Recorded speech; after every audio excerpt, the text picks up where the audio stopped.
Hello, everybody, and welcome to the seventh lecture of Computer Applications for Class 9th and Class 10th ICSE. Before attending to this lecture, ensure that you have watched all the previous lectures which have been uploaded in a separate playlist named Computer Applications. The topics that I will discuss in today's lectures are ternary operator, which is also known as conditional operator. And I will discuss about two types of codes that we use in our Java programs, most of the Java programs, which are system.out.print and system.out.println. What is the difference between these two codes? I will discuss in detail.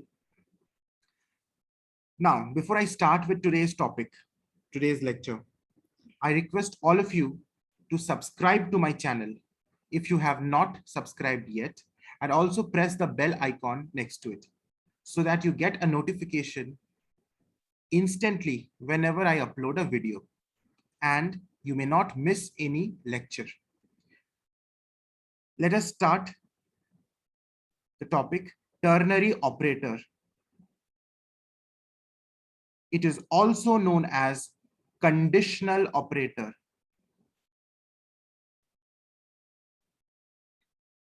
Now, as the name suggests, ternary word tells that this operator will operate on three operands.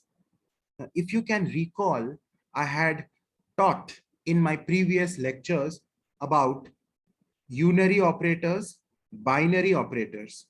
And I had told you, I had discussed that unary operators operate on single operand. And we had also discussed examples of unary operator. Binary operators operate on two operands, and we have also discussed examples of binary operators.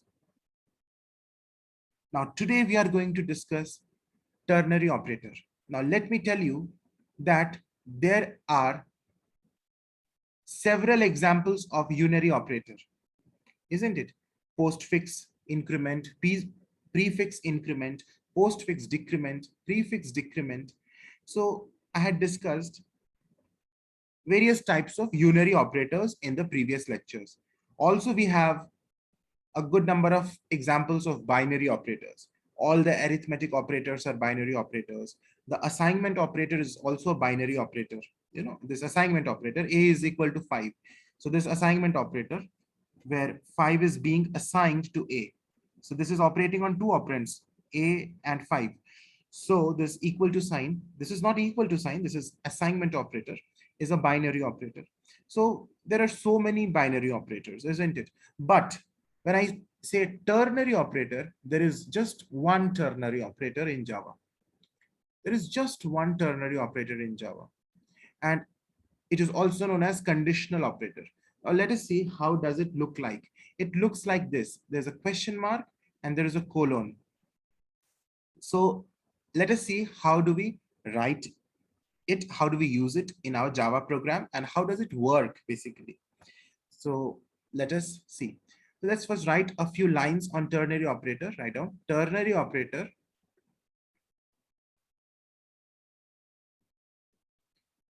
or conditional operator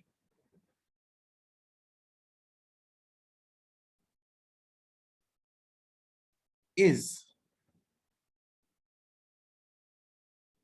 a substitute for the if-else statements. For the if-else statement. It operates on three operands. Okay, so this is what we have written for ternary operator. Now here, the first sentence that I have written may not be very clear to you at this moment, because I have written ternary operator is a substitute for the if-else statement. I have not yet discussed with you if-else statement. Very soon, I'm going to start that topic also in my coming lectures. There is a separate chapter which is decision-making statements, and there I will elaborately discuss on if else statement, and also I will discuss about if else if constructs, and I will also discuss about simple if. Basically, here in this lecture, I will discuss a very small summary of if else statement so that you get an idea what is if else statement. It is very simple to understand.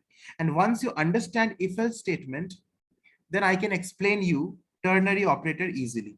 So let us first understand if else statement. How does it work? And then we will understand how ternary operator is a substitute for if else statement. So here, let us understand a code, if. This is how it is written. First, we write if, and I is also small, f is also small. Okay, if is a keyword, so it has a special meaning to Java compiler. So I have already discussed about keywords and all. So watch the previous lectures if you do not know what do we mean by keywords. So if is a keyword, and after writing if, we write a conditional expression. I will explain everything. We write a conditional expression, and then if this conditional expression is true, then the statements written inside the if block gets executed. Otherwise, the else block gets executed. Now you see what I have written. Basically, I have written if, and there is a conditional expression, and then there is a if block. If block का क्या मतलब है? You see, if के नीचे मैंने एक curly brace open किया है and curly brace close भी किया है, और ये जो curly brace open हुआ है, curly brace close हुआ है, इनके अंदर में मैंने कुछ statements लिखा है. The statements I have not shown here, the actual statements. I have just shown lines here, but there may be some statements inside the if block. Similarly, मैंने लिखा है else, और else में मैंने कोई condition नहीं लिखा है. There is no condition. If में जैसे मैंने conditional expression लिखा था, else में मैंने कोई conditional expression नहीं लिखा है. I have written else, and then I have written a block of for else. ये else block है. एक block का मतलब जहां curly brace start हुआ वहां curly brace end हुआ, उसके बीच में जो भी statements है, we call it a block. So this is else block and this is if block. अब देखो, how does it work now? ये conditional expression का एक example मैं यहाँ लिखता हूं, तब तुम्हें समझ में आएगा कि what do we mean by conditional expression. मैं अगर लिखता हूं 16 divided by 4 is equal to 4.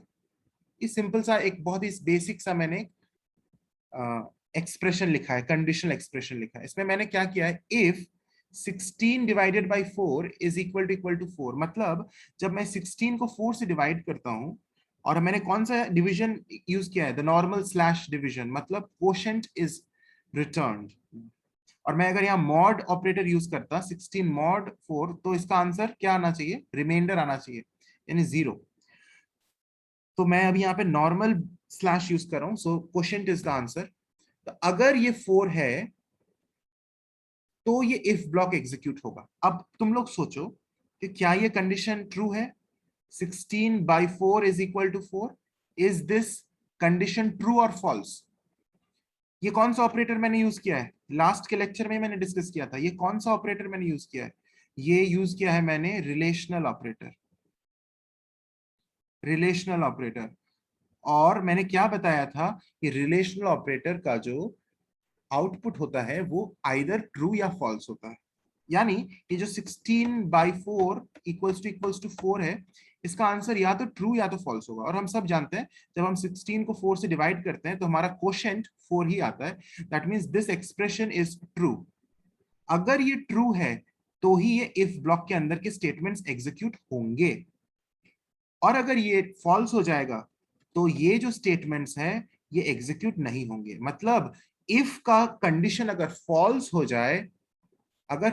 हो जाए तो इफ ब्लॉक के अंदर के स्टेटमेंट्स एग्जीक्यूट नहीं होंगे. एग्जीक्यूट नहीं होंगे मतलब रन ही नहीं करेंगे.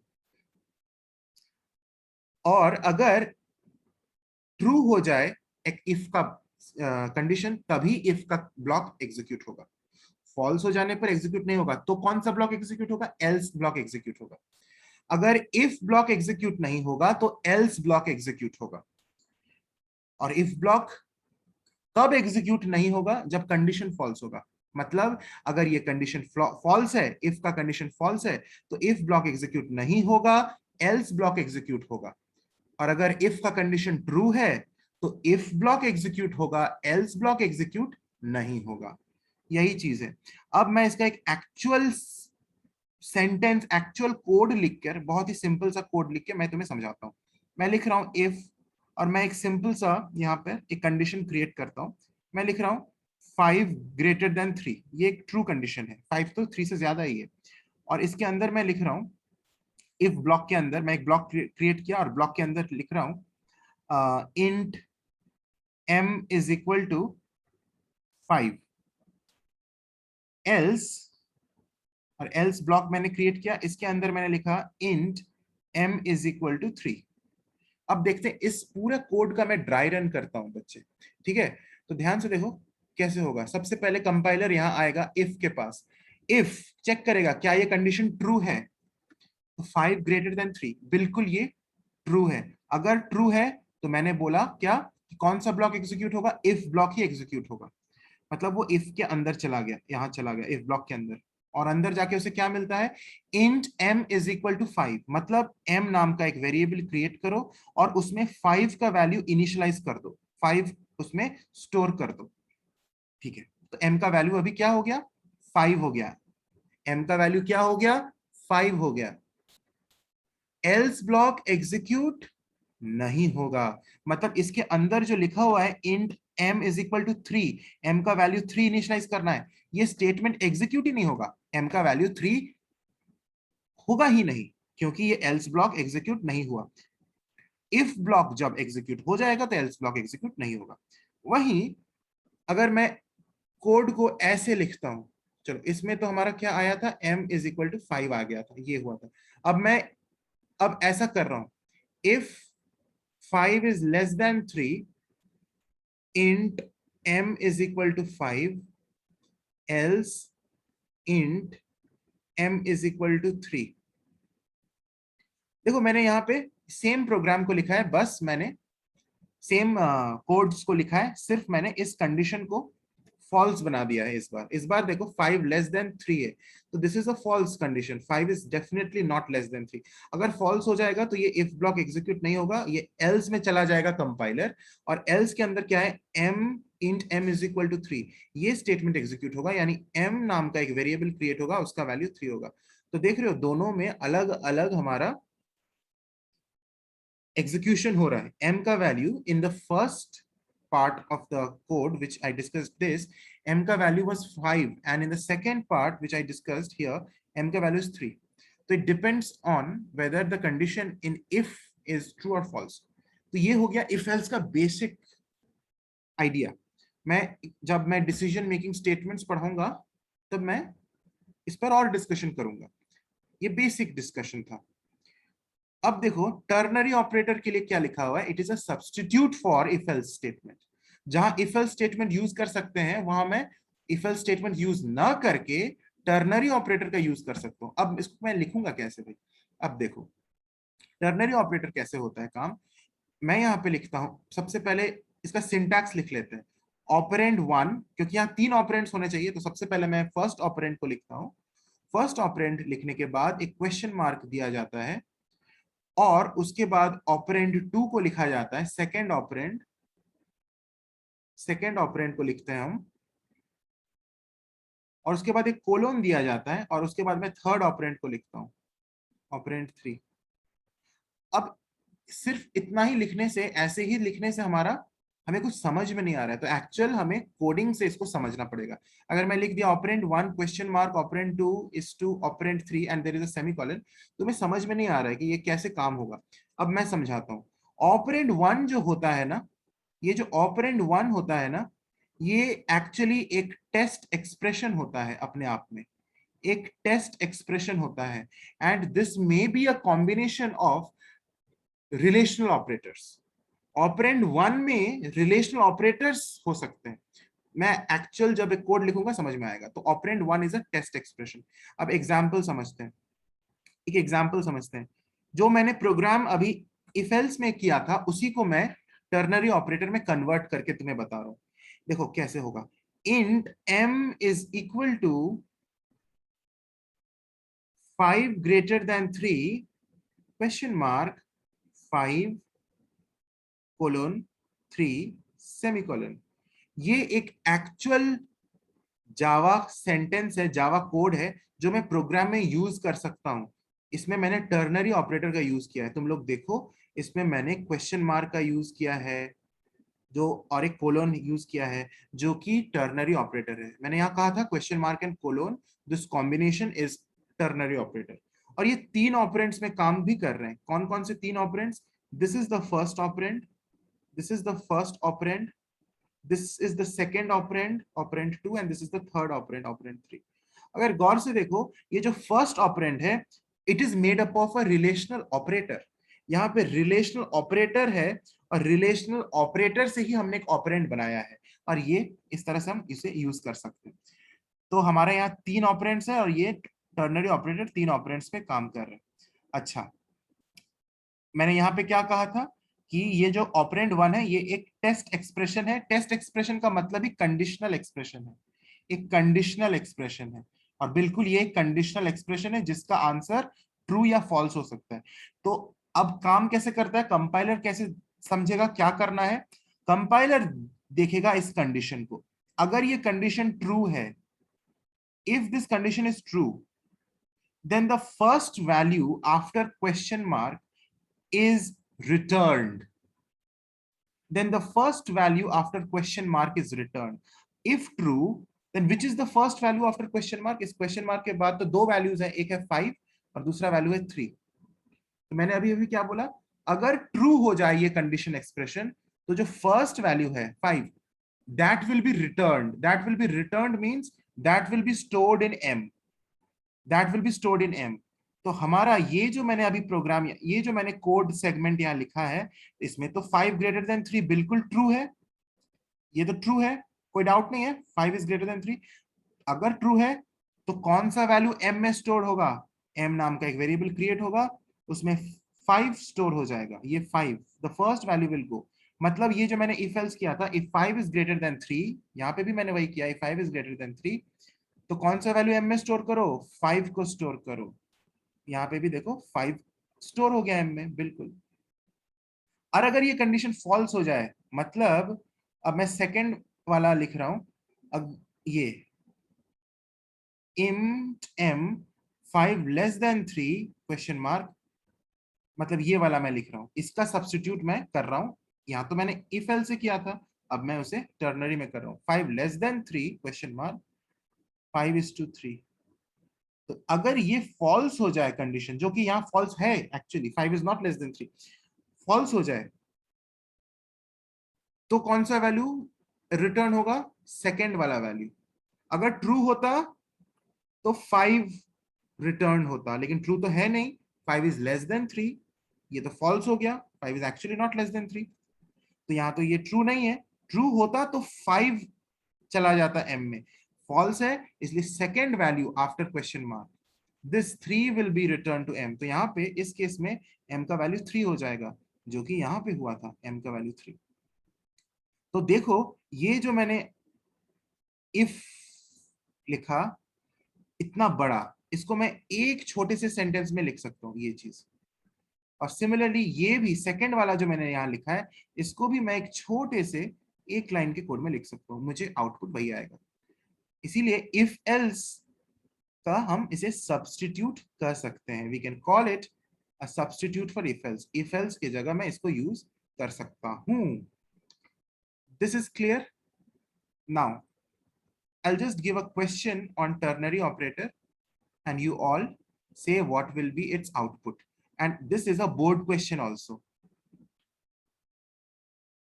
So this question has been asked in ICSE 2012. Write down. What are the values of X and Y when the following statements are executed? When the following statements are executed, int a is equal to 63, comma b is equal to 36, boolean x is equal to a less than b in round brackets, and then there is a question mark, then after question mark you have true, and then is a colon, false, semicolon. Int y is equal to a greater than b, question mark, a colon b, semicolon. Read the question very carefully. It is extremely simple. Extremely simple. Now, all of you must have written the question. Also, let us write the year, ICSE 2012. So this is a board question which came in the year 2012. You see how it is executing, how it is working. सबसे पहले compiler यहाँ पे आएगा, इसका dry run कर रहे हैं, ठीक है? Int a is 63. So a नाम का एक वेरिएबल क्रिएट होगा जिसमें 63 इनिशियलाइज्ड हो जाएगा. तो ये हमारा मेमोरी में क्या चीज चल रहा है मैं इधर साइड में लिख रहा हूं. इधर मैं साइड में रफ में मैं पूरा ड्राई रन को कर रहा हूं. तो मेमोरी में a नाम का एक वेरिएबल क्रिएट हुआ जिसका वैल्यू 63 है, और साथ ही साथ b is equal to 36. b नाम का भी एक वेरिएबल क्रिएट हुआ जिसका वैल्यू है 36. तो बहुत सिंपल है, a में 63 स्टोर्ड हो गया, b में 36 स्टोर्ड हो गया. अब कंपाइलर यहां पे आता है नेक्स्ट लाइन में, Boolean x. Now Boolean x, if you remember, int की तरह ही बुलियन भी एक डेटा टाइप है. इंट की तरह ही जैसे ये a का डेटा टाइप इंट है, b का डेटा टाइप भी इंट है क्योंकि हम वहां इंटीजर स्टोर कर रहे हैं. तो Boolean is also data type, और मैंने बहुत प्रीवियस लेक्चर्स में ही बता दिया है कि बुलियन एक डेटा टाइप है जिसमें हम सिर्फ दो तरह के वैल्यूज को स्टोर कर सकते हैं, वो है ट्रू या फॉल्स. तो यानी x एक वेरिएबल है, x एक वेरिएबल क्रिएट हुआ बुलियन डेटा टाइप का, और उसमें आइदर ट्रू स्टोर्ड होगा या फॉल्स ही स्टोर्ड होगा. कोई नंबर स्टोर नहीं कर सकते हैं क्योंकि ये इंट डेटा टाइप का नहीं है, x का डेटा टाइप बुलियन है. यानी x में मैं आइदर ट्रू को स्टोर कर सकता हूं या फॉल्स को स्टोर कर सकता हूं. अब क्या स्टोर होगा वो डिपेंड करता है यहाँ टर्नरी ऑपरेटर का एग्जीक्यूशन के बाद. Here you have a ternary operator execution. ये कंडीशन है a लेस देन b. तुम लोग सोच के बताओ क्या ये कंडीशन ट्रू है या फॉल्स है, क्योंकि यहाँ पे एक टर्नरी ऑपरेटर तो ऐसे ही काम करता है. तो ये a less than b, a का वैल्यू तो 63 है, b का वैल्यू 36 है, and 63 less than 36 is false. 63 less than 36 is false. अगर फॉल्स हो जाए तो मैंने कहा था क्या, कौन सा वैल्यू रिटर्न होगा, फर्स्ट वैल्यू या सेकंड वैल्यू. अगर फॉल्स होता है कंडीशन एक्सप्रेशन तो सेकंड वैल्यू, मैंने बोला था सेकंड वैल्यू वो रिटर्न होगा. सेकंड वैल्यू क्या है, फॉल्स है. फर्स्ट वैल्यू क्या है, ट्रू है. तो फर्स्ट वैल्यू तो रिटर्न नहीं होगा क्योंकि हमारा जो कंडीशन है वो फॉल्स हो गया है. So second value will be returned. Return का मतलब it will be initialized to x. तो x का क्या वैल्यू हो जाएगा, x का वैल्यू फॉल्स हो जाएगा, x का वैल्यू फॉल्स हो जाएगा. इसके बाद कंपाइलर नीचे आएगा लास्ट वाले सेंटेंस में यहाँ पे, एंड कंपाइलर अब देखेगा इंट y. y एक वेरिएबल क्रिएट करेगा जिसका डेटा टाइप इंट है, मतलब इसमें नंबर स्टोर होगा, इंटीजर स्टोर होगा. अब ये कंडीशन है, ये भी कंडीशनल ऑपरेटर है, टर्नरी ऑपरेटर है. a ग्रेटर देन b, ये कंडीशन तो ट्रू है बिकॉज 63 इज ग्रेटर देन 36. और अगर ये ट्रू हो जाए तो मैंने बोला था कौन सा वैल्यू रिटर्न होगा, first value. First value is a, यानी a will be returned to y, a will be assigned to y. तो y में a का वैल्यू चला जाएगा. a का क्या वैल्यू है, a का वैल्यू तो 63 है, यानी y में चला जाएगा 63. अब देखो हमें क्या पूछा गया है क्वेश्चन में कि find the values of x and y when the following statements get executed. तो x and y में क्या वैल्यू होगा, तो x का वैल्यू हम दिख रहे हैं क्या है, फॉल्स. तुम्हें आंसर में बस इतना ही लिखना है, x is equal to false, y is equal to 63. y का वैल्यू 63, बस तुम्हें यहाँ फुल मार्क्स मिल जाएगा. सिर्फ इतना लिखना है. ये जो वर्किंग है, इस वर्किंग को तुम शो कर सकते हो, नहीं भी कर सकते हो, बट मैं सजेस्ट करूंगा कि शो करना. बोर्ड्स में ये जो ड्राई रन वर्किंग है इसको शो करना, to be on the safer side. इससे एक इंप्रेशन भी क्रिएट होता है एग्जामिनर पे। कितना इजी क्वेश्चन है, इजंट इट?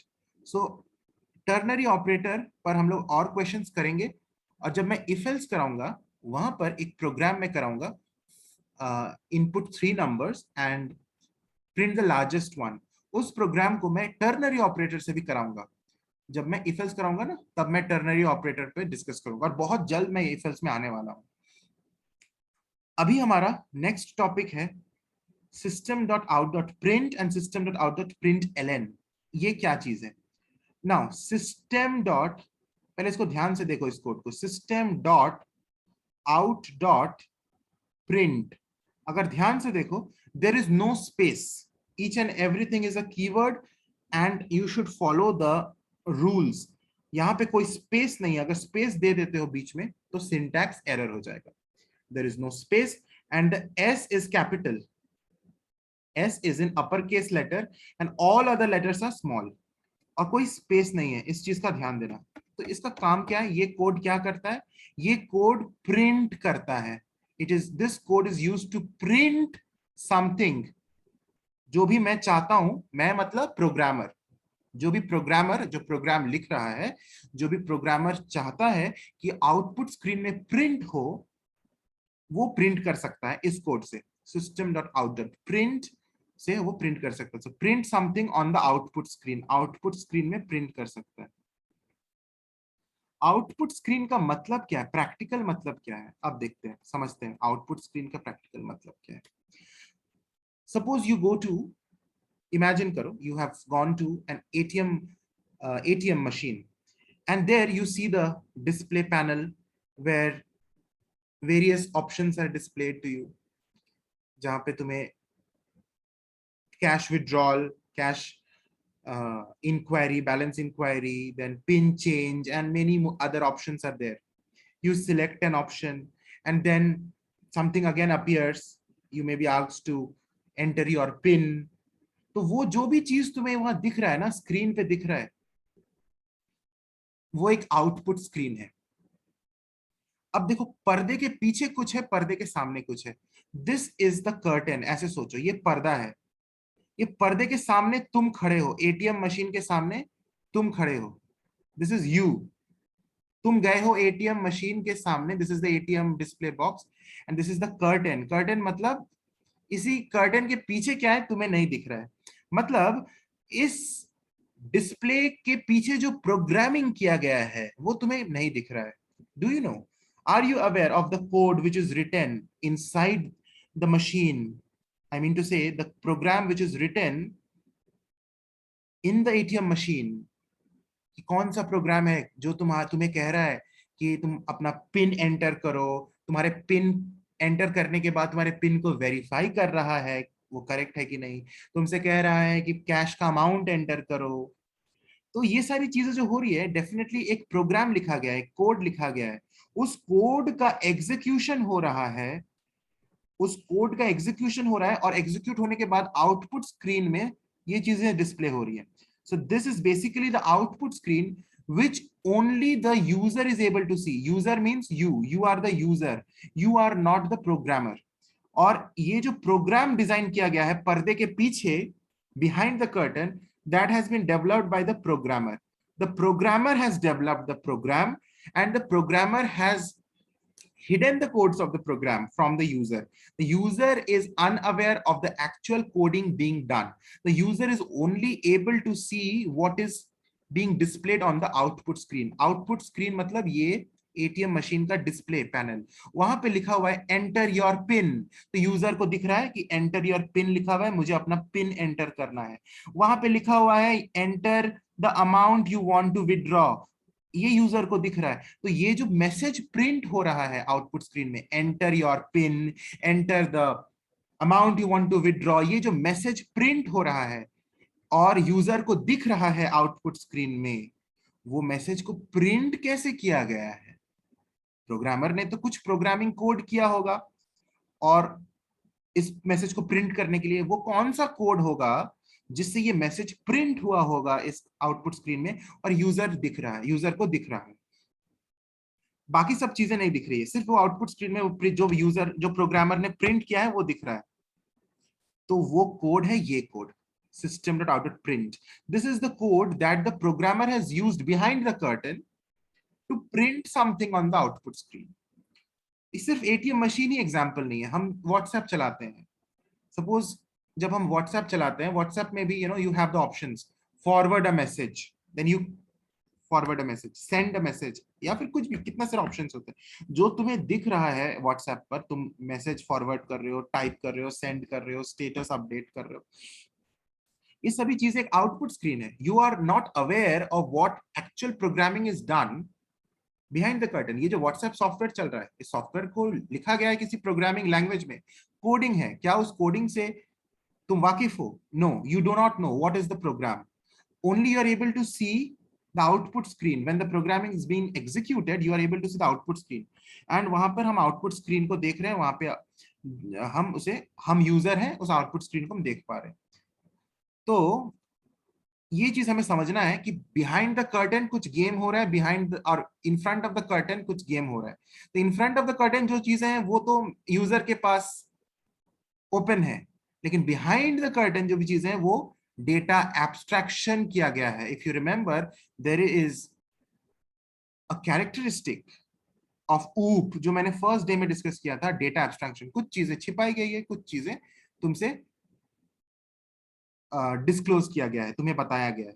तो वो जो छिपाया गया है वो है बिहाइंड द कर्टन। तो मुझे उम्मीद है कि मोटा मोटी ये जो प्रोग्रामिंग आर्किटेक्चर है, मेथडोलॉजी है, ये समझ में अब बेटर हुआ है, धीरे धीरे बेटर हो रहा है। जब तुम मेरे लेक्चर्स को सुन रहे हो यहाँ पे, ग्रेजुअली आज थोड़ा सा क्लियर हुआ है कॉन्सेप्ट डेटा एब्स्ट्रैक्शन के बारे में, ये मुझे उम्मीद है।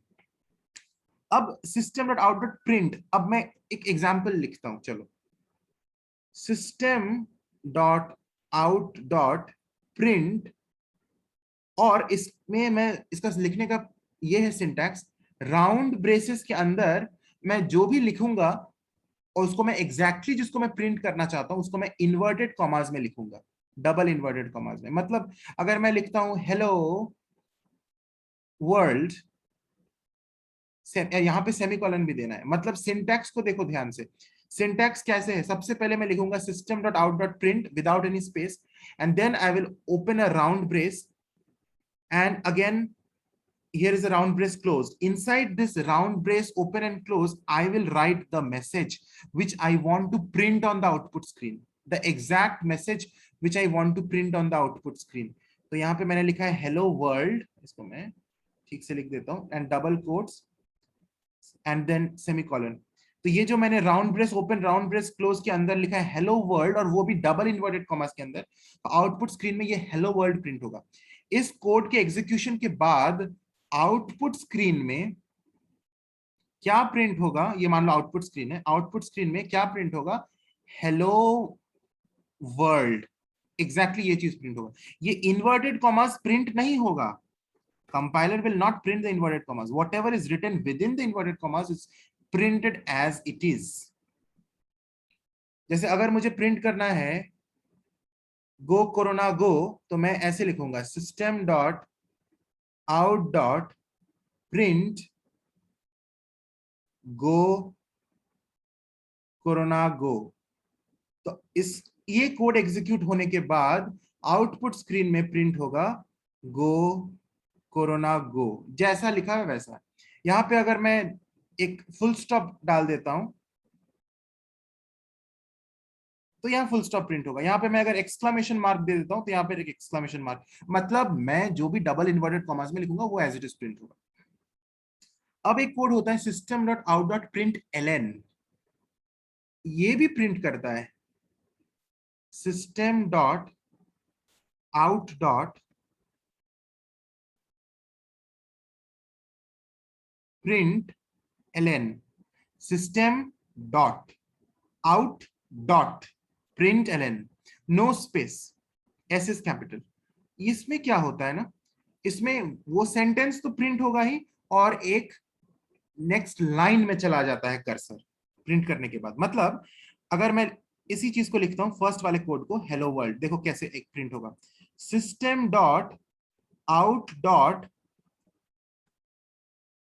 प्रिंट एलएन, जब मैं एलएन लिख रहा हूं और इसके अंदर मैं लिख रहा हूं वही चीज हेलो वर्ल्ड, तो वैसे तो दिखने में कोई डिफरेंस नहीं आएगा, लेकिन अब इसका आउटपुट क्या आएगा? मान लो ये आउटपुट स्क्रीन है, इसका आउटपुट होगा सिंपल हेलो वर्ल्ड, और प्रिंट करने के बाद कर्सर नेक्स्ट लाइन में चला जाएगा, जो कि यूजर को नहीं दिखेगा, क्योंकि यहाँ पे कर्सर जो नेक्स्ट लाइन में चला गया है वहां कुछ भी हमें दिखेगा नहीं। वहां पे एक इनविजिबल कर्सर है, इनविजिबल कर्सर है जो यहाँ पे चला जाएगा नेक्स्ट लाइन में। मींस एलएन विल, एलएन जो लिखा हुआ है ना, it stands for line, it will help, it will tell the compiler कि after printing hello world go to the next line, मतलब एंटर की भी प्रिंट करेगा। हेलो वर्ल्ड लिखने के बाद एक एंटर की, हम जो एमएस वर्ड में लिखते हैं ना, और नेक्स्ट लाइन में जाने के लिए हम एंटर दबाते हैं, तो वो एंटर जब हम दबाते हैं तो कर्सर अपने आप नेक्स्ट लाइन में चला जाता है।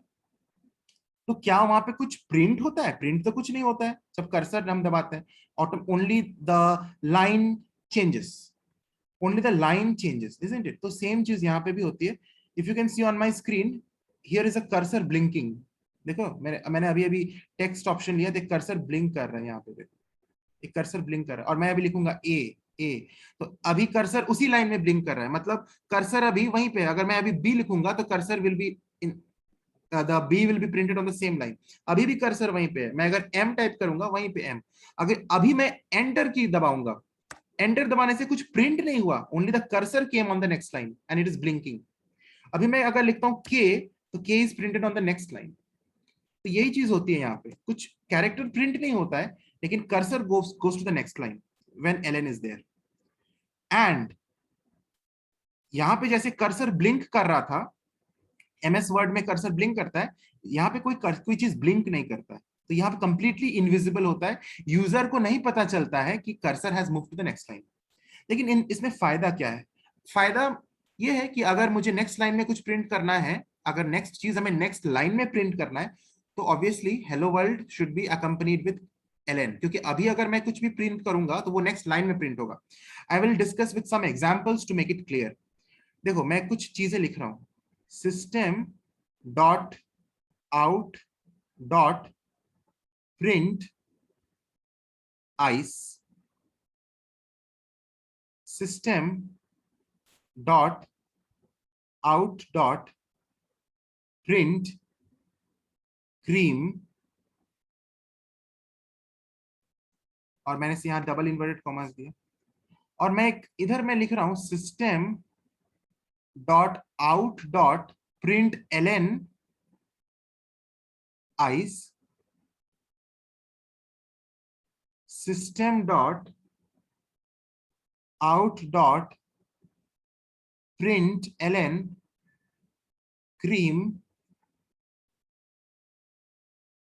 और एक मैं लिख रहा हूं यहाँ पे system dot out dot print LN ice, फिर मैं लिख रहा हूं system dot out dot print inverted commas में क्रीम। देखो तीनों तीनों पीसेस ऑफ कोड्स बहुत सिमिलर हैं, लेकिन डिफरेंस है। मैंने फर्स्ट जो पेयर ऑफ सेंटेंसेस लिखा है, इसमें मैंने सिर्फ प्रिंट प्रिंट लिखा है, एलएन नहीं है। दूसरे वाले में एलएन एलएन दोनों में है, और तीसरे वाले में सिर्फ ऊपर में एलएन है, नीचे में प्रिंट है। अब मैं तीनों का आउटपुट बताता हूं।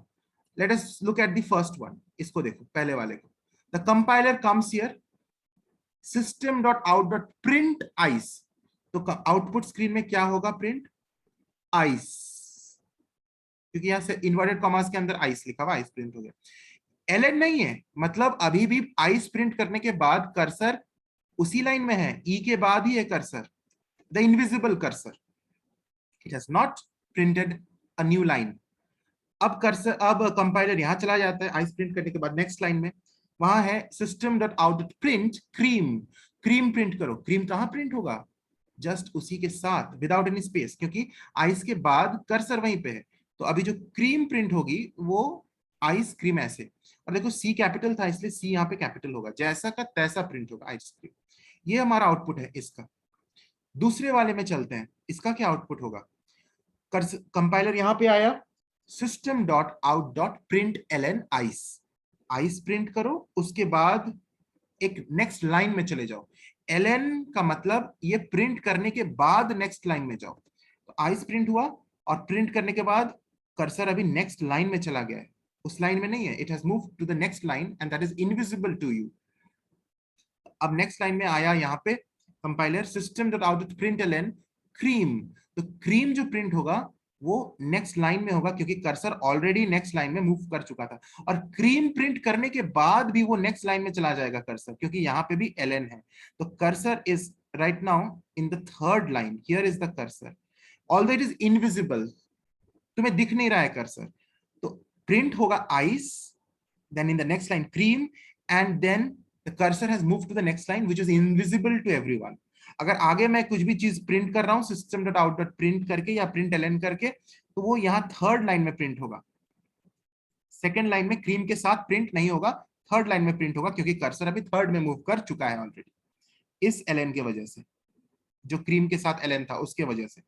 अब इसमें आते हैं, इसमें कंपाइलर इधर आया system dot out dot print LN ice, ice print किया, और आइस प्रिंट करने के बाद यहाँ एलन है, तो cursor has moved to the next line, और फिर क्या है system dot out dot print cream, cream will be printed here because the cursor has already moved to the next line.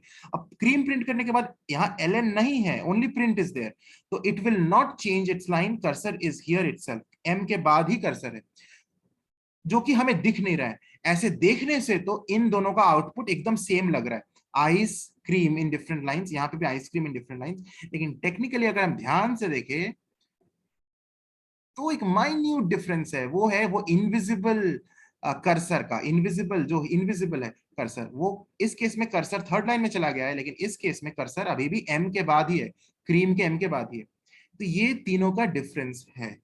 I hope system dot out dot print and system dot out dot print LN clear हुआ। आगे जब मैं programmes कराऊंगा इस पर हम लोग और यूज करेंगे इस सेंटेंस को, तुम्हें ये और क्लियर हो जाएगा। So once again, I request all of you before I end the video to subscribe the channel if you have not subscribed, and press the bell icon and turn on all the notifications. Till then, goodbye. Meet you soon, everyone. God bless you.